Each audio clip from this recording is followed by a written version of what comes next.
Mill இருக்கு, liquor factory இருக்கு. Liquor ஃபேக்டரியில இருந்து டாஸ்மாக்ன்ற கடைக்கு டைரக்டா பாட்டில்ஸ் வருது, டைரக்டா விக்கிறாங்க. இந்த பணம் எங்க போகுதுன்னே தெரியல. பிடிஆரே கொடுத்த ஸ்டேட்மெண்ட். டாஸ்மாக்ல வரக்கூடிய ஆண்டுக்கான லாபம் வந்து 30,000 கோடி ரூபாய். ஆனா அதை விட ஜாஸ்தியா வெளியே வியாபாரம் நடக்குது டாஸ்மாக்லங்கிறார். மில் இருக்கு, லிக்கர் ஃபேக்டரி இருக்கு. லிக்கர் ஃபேக்டரியில இருந்து டாஸ்மாக்ன்ற கடைக்கு டைரக்டா பாட்டில்ஸ் வருது, டைரக்டா விக்கிறாங்க. இந்த பணம் எங்க போகுதுன்னே தெரியல. ஸோ இதுல இருக்கக்கூடிய அந்த ரெவென்யூ கிளிச் இருக்குல்ல, இது ஆக்சுவலா கிளிச்சே கிடையாது. இது வந்து ரொம்ப ப்ராப்பரா சேனல் பண்ணி பிளேஸ் பண்ணியிருக்காங்க. இப்போ 100 பாட்டில் இந்த கடையில் விற்கிறாங்கன்னா அதில் 50 பாட்டில் தான் கவர்மெண்ட்டுக்கே சொல்லுவாங்க, 50 பாட்டில் தான் இந்த கடைக்கு மில்லிலேருந்து வந்தது. ஆனால் ஆக்சுவலாக எத்தனை பாட்டில் வந்தது? 100.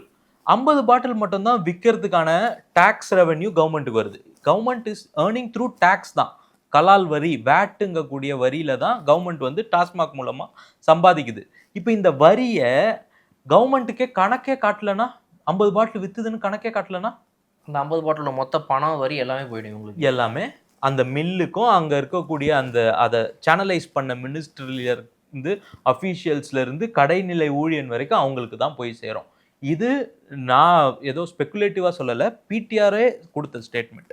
அவர் ஃபினான்ஸ் மினிஸ்டராக இருக்கும்போது கொடுத்த ஸ்டேட்மெண்ட்.